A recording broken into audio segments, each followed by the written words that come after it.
Hello, folks. Hope everybody's doing all right today.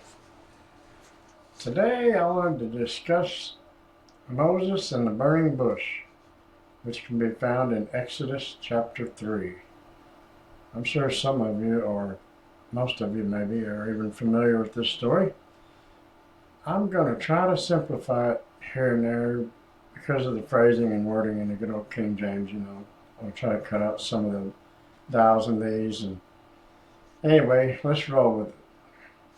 Now Moses kept the flock of Jethro, his father-in-law, the priest of Midian, and he led the flock to the backside of the desert and came to the mountain of God, even to Horeb.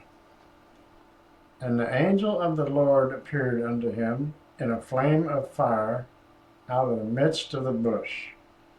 And he looked, and behold, the bush burned with fire, and the bush was not consumed. Now that might shake you up a little bit, see a fire in the bush, but the bush itself was not on fire. Would me. And Moses said, Now turn aside. And now Moses said, Turn aside and see this great sight, why the bush is not burnt. And when the Lord saw that Moses had turned aside to see, God called unto him out of the midst of the bush and said, Moses, Moses. And he said, Here am I. Don't come any closer until you take off your shoes, because you are standing on holy ground. Yes, sir, you got it, boss.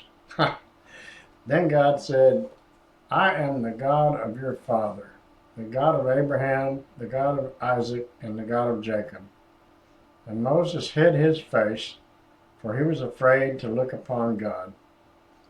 And the Lord said, I have surely seen the affliction of my people who are in Egypt, and have heard their cry by reason of their taskmasters, for I know their sorrows.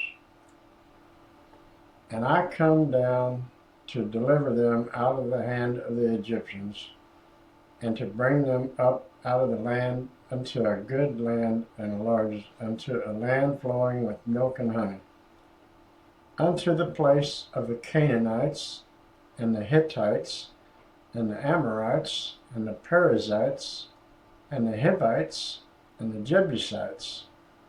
Now therefore, behold, the cry of the children of Israel is come unto me, and I have also seen the oppression wherewith the Egyptians oppressed them.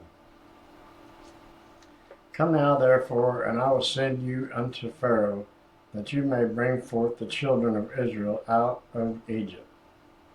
And Moses said to God, Who am I, that I should go unto Pharaoh, and that I should bring forth the children out of Egypt? And he said, Certainly I will be with you, and this shall be a token unto you that I have sent you. When you have brought the people out of Egypt, you shall serve God upon this mountain.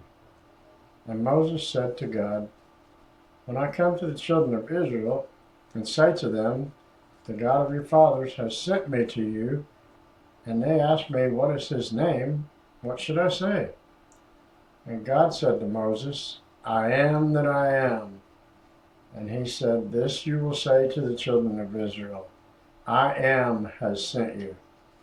And God also said, You will say to the children of Israel, The Lord God of your fathers, the God of Abraham, the God of Isaac, and the God of Jacob has sent me to you. This is my name forever, and this is my memorial to all generations. Go and gather all the elders of Israel together, and say unto them, The Lord God of your fathers, the God of Abraham, the God of Isaac, and the God of Jacob, appeared to me and said, I have surely visited you, and seen that which is done unto you in Egypt.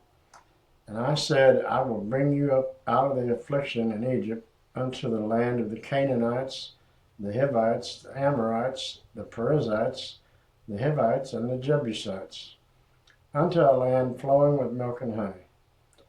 And they will hear your voice and come. You and the elders of Israel unto the king of Egypt, and you will say to him, the Lord God of the Hebrews has met with us. Now let us go, I beseech you, 3 days' journey into the wilderness, that we may sacrifice unto the Lord our God. And I'm sure the king of Egypt will not let you go, no, not by a mighty hand. And I will stretch out my hand and smite Egypt with all my wonders, which I will do in the midst of all. And after that he will let you go. And I will give these people favor in the sight of the Egyptians, and it will come to pass that when you go, you will not go empty, but every woman will borrow of her neighbor and others in her house jewels of silver, jewels of gold, and fine clothing. And you will put them on your sons and daughters, and you will take from the Egyptians. And we all know where it goes from here. You know, the parting of the Red Sea, etc. Thanks for watching. Make sure you smash the thumbs up button to like the video. Share it with your family and friends, and I'll see you next week.